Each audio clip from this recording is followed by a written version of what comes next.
Ha?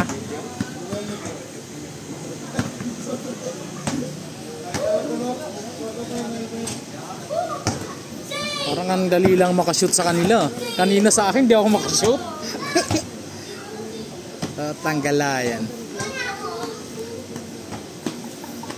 Hindi pa rin nagbago yung mga talo ng kalaban namin ah. Tataas pa rin. Takot kayo po. Yung pangalawang